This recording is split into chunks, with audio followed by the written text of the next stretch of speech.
Hello everyone. आज हम लोग देखने जा रहे हैं आरटीपी नवंबर 18 का जीएसटी पोर्शन से क्वेश्चन नंबर 1 और क्वेश्चन नंबर 2, जो कि रिलेटेड है इनपुट टैक्स क्रेडिट से। तो आइए पहले हम क्वेश्चन रीड करेंगे दोनों, और फिर इसके बाद मैं आपको अपने नोट्स से समझाऊंगा।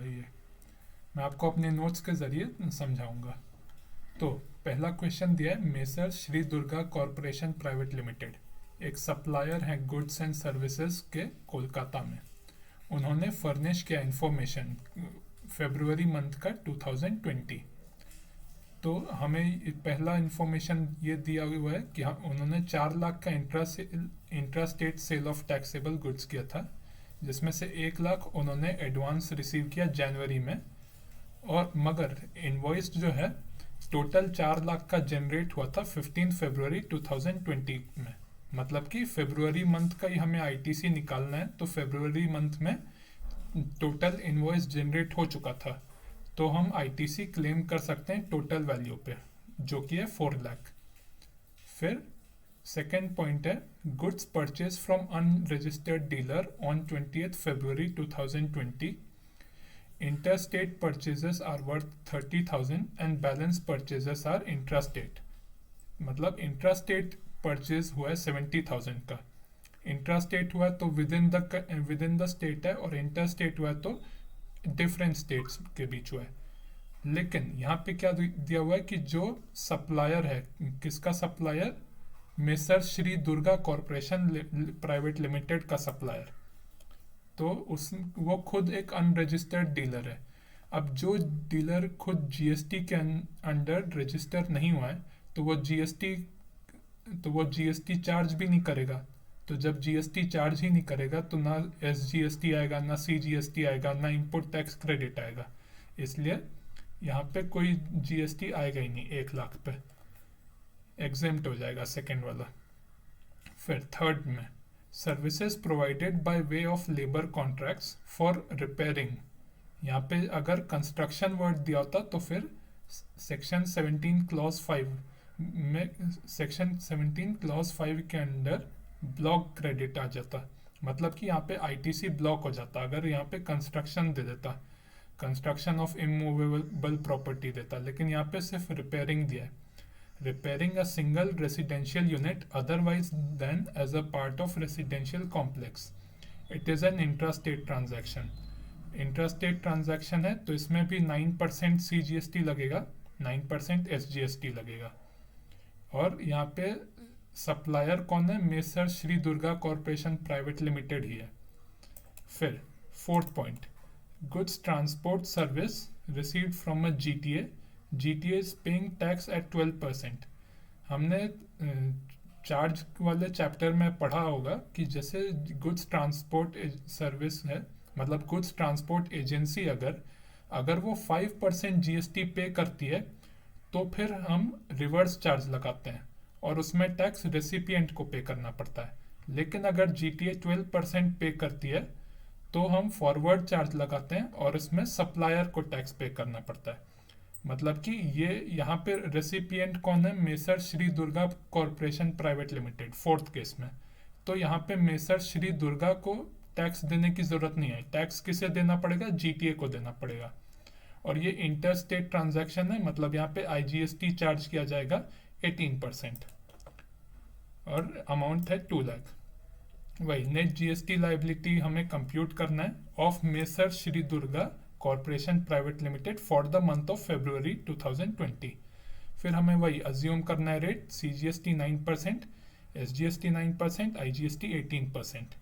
टर्नओवर 2.5 करोड़ से, मतलब कि यही 2.5 करोड़ से इसलिए दिया मतलब कि वो कंपोजिशन स्कीम के अंडर नहीं आता है, वो जीएसटी में रजिस्ट्रेशन के लायबल है messrs Shri Durga corporation private limited.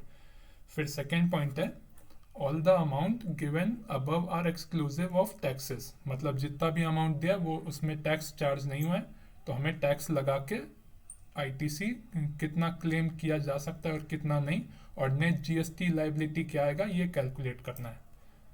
अब सेकेंड क्वेश्चन देखते हैं। Cloud 7 private limited, a registered supplier, is engaged in the manufacture of taxable goods। तो यहाँ पे दिया है कि cloud 7 private limited taxable goods का मैन्युफैक्चर करता है, मतलब टैक्सेबल गुड्स बनाता है। कंपनी प्रोवाइड कर रही है इंफॉर्मेशन जीएसटी का, मतलब फर्निश कर रही है, और कौन से मंथ का, फरवरी मंथ का। और यहाँ पे हमें ये बोला गया है, यही determine the amount of input tax credit available with cloud 7 private limited for the month of February 2020 by giving necessary explanation for treatment of various items. All the conditions necessary for availing the input tax credit have been fulfilled. मतलब कि first से लेके 6 transaction जितने दिए हुए हैं, किस किस ट्रांजैक्शन में हम आईटीसी क्लेम कर सकते हैं और किस किस ट्रांजैक्शन में आईटीसी क्लेम नहीं कर सकते हैं, पहले तो हमें ये पता लगाना है। और जिसमें हम क्लेम कर सकते हैं तो उन सब का अमाउंट निकालने के बाद ये निकालना है कि टोटल आईटीसी कितना क्लेम कर सकते हैं। तो यहाँ पे मैं आपको अपने नोट्स की तरफ लेके जाता हूँ।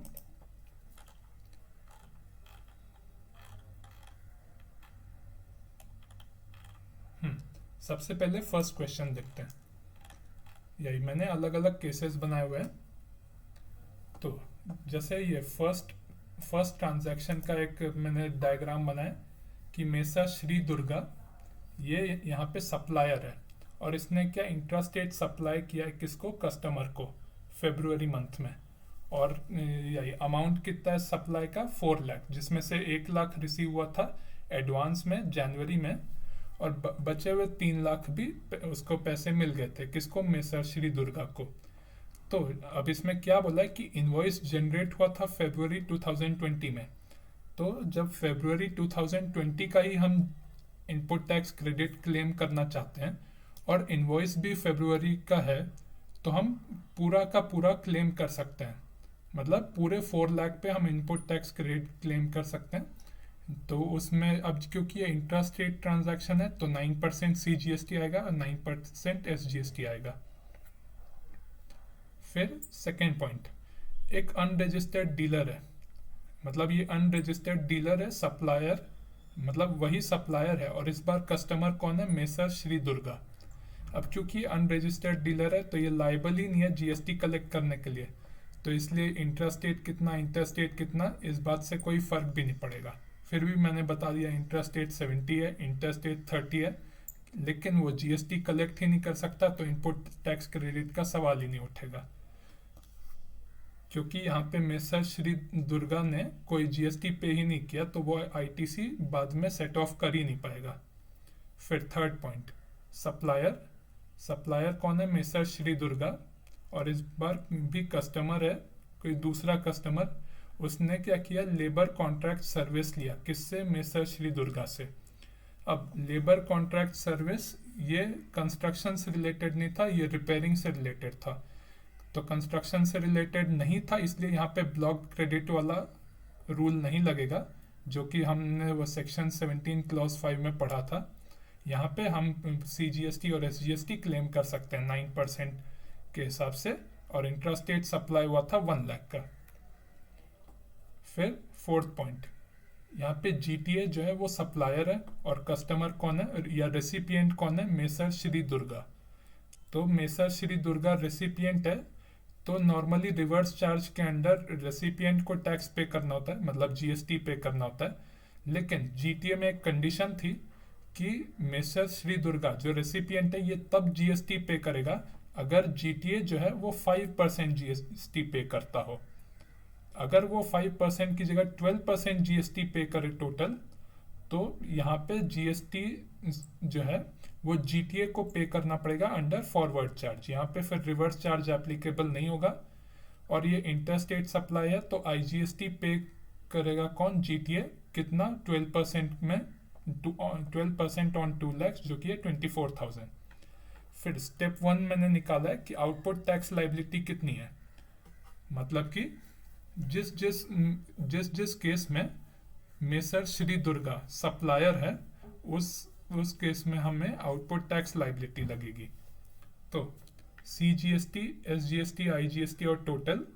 तो फर्स्ट और सेकंड केस ऐसा है जहाँ पे मेसर श्री दुर्गा सप्लायर है। थर्ड केस में तो मतलब एक केस ऐसा था जो अनरजिस्टर्ड डीलर वाला था, तो वो तो न CGST में आएगा, न SGST में, न IGST में। और फोर्थ GTA वाले केस में वो इनपुट टैक्स क्रेडिट के अंडर आएगा। जस्ट इससे यही है। अब यहाँ पे टोटल निकाला 45,000 और टोटल GST आया, मतलब टोटल आउटपुट टैक्स लाइबिलिटी आया 90,000। फिर step 2, input tax credit available कितना था, 24,000 IGST। फिर net GST payable on February 2020 by messrs Shri Durga corporation private limited. तो हमने क्या किया, आउटपुट टैक्स लाइबिलिटी लिख दी, CGST, SGST और IGST का तो कोई आउटपुट टैक्स लाइबिलिटी नहीं है, क्योंकि यहाँ पे दोनों ट्रांजैक्शन जो थे वो इंट्रास्टेट थे, इंटरस्टेट नहीं थे।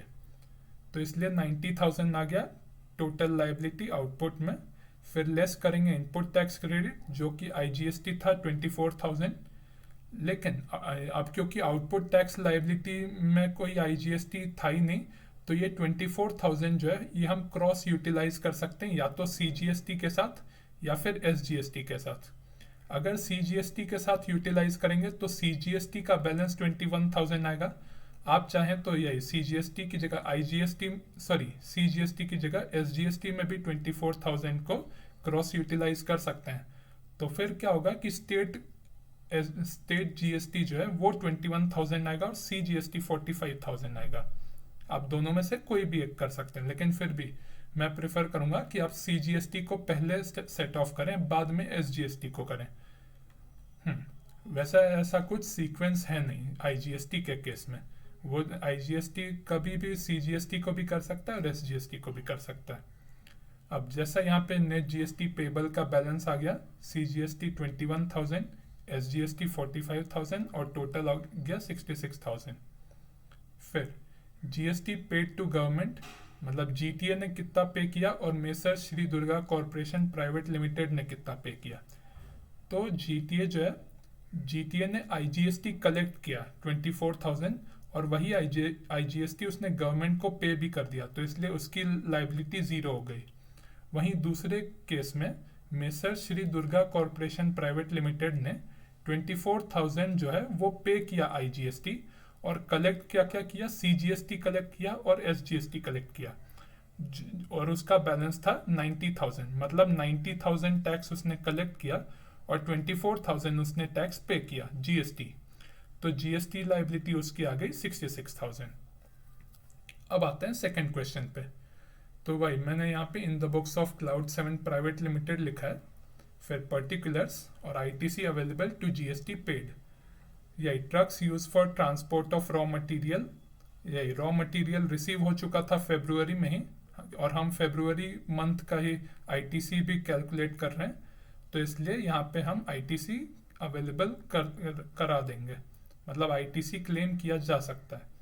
Second case foods and beverages, वो ब्लॉक्ड क्रेडिट के अंडर आएगा, सेक्शन 17 क्लॉज 5, तो इसमें कोई ITC अवेलेबल नहीं रहेगा। फिर इनपुट्स जो है वो लॉट्स में रिसीव हो रहे थे, तो 5 लॉट्स थे, 5 में से 3 लॉट्स जो है वो फरवरी तक रिसीव हो चुके थे, लेकिन बचे हुए 2 लॉट्स रिसीव नहीं हुए थे। तो हम ITC अवेलेबल तभी करा सकते हैं जब 5th लॉट भी अवेलेबल हो जाए। अब क्योंकि ये 5th लॉट अवेलेबल नहीं हुआ फरवरी में, इसलिए फरवरी में इसका ITC भी अवेलेबल नहीं होगा। यह है सेक्शन 16 क्लॉज 2 का फर्स्ट प्रोवाइजो। फिर एक और यहाँ पे 4th point, membership of club भी ब्लॉक क्रेडिट में आएगा, सेक्शन 17 क्लॉज 5, तो इसमें भी कोई ITC अवेलेबल नहीं है। कैपिटल गुड्स के केस में ये था क्वेश्चन में, यहाँ पे दिखाता हूँ सेकेंड क्वेश्चन। हाँ, कैपिटल गुड्स टोटल 4 लाख के थे, जिसमें से 50,000 का एक GST पे किया हुआ बिल जो था वो बिल मिसिंग था। अब क्योंकि बिल मिसिंग था तो मतलब कोई प्रूफ ही नहीं है ITC क्लेम करने के लिए, तो इसलिए आप ITC क्लेम ही नहीं कर पाएंगे 50,000 पे। तो आपके पास अवेलेबल ITC कितना रहेगा, 3,50,000। 4 लाख में से आपको 50,000 माइनस करना पड़ेगा, क्योंकि टैक्स इनवॉइस एक डॉक्यूमेंट है एज अ प्रूफ जो कि आपके पास है ही नहीं, इस वजह से। फिर लास्ट था रॉ मटेरियल रिसीव होने वाला था मार्च में, मतलब फेब्रुवरी में रिसीव नहीं हुआ था, इसलिए उसका भी आईटीसी अवेलेबल नहीं रहेगा। तो ये आ जाएगा 3,50,000 प्लस 1,20,000, जो कि आ जाएगा 4,70,000। अब हम लोग ये आरटीपी में भी आंसर चेक कर लेते हैं एक बार।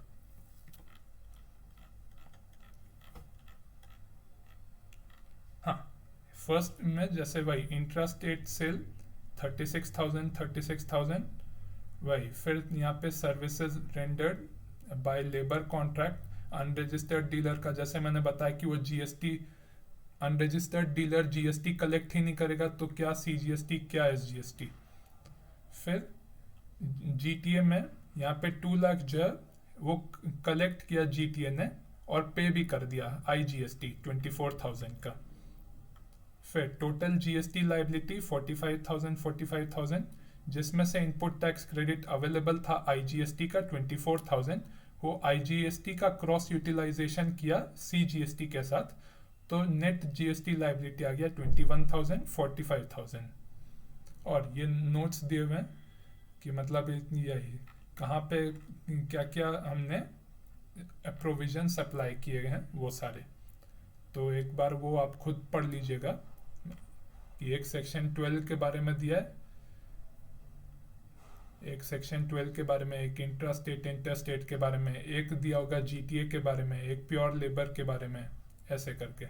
फिर सेकेंड यही trucks use for the transport of raw material, तो यहाँ पे ITC on motor vehicle is disallowed except when they are used inter alia for transportation of goods. तो यहाँ पे 1,20,000, फिर इसका भी नोट 2, नोट 3, नोट 4, फिर कैपिटल गुड्स 4 लाख में से 50,000 माइनस करेंगे तो 3,50,000। रॉ मटेरियल इस बार मतलब इस महीने रिसीव नहीं हुआ, इसलिए उसका भी आईटीसी अवेलेबल नहीं है, तो इसमें भी आप नोट्स एक बार रीड कर लीजिएगा। तो आई होप आपको समझ में आ गया होगा। अगर आपको अच्छा लगा मेरा वीडियो तो अपने दोस्तों के साथ भी शेयर कीजिए। कोई क्वेरी हो तो कमेंट सेक्शन में मुझसे मतलब आप अपना कमेंट सेक्शन में अपनी क्वेरी रेज कर सकते हैं, या मुझे आप बता सकते हैं कि नेक्स्ट वीडियो कौन से टॉपिक पे बनाना चाहिए। आपको कोई टॉपिक समझ में नहीं आ रहा है तो आप मुझे वो भी बता सकते हैं।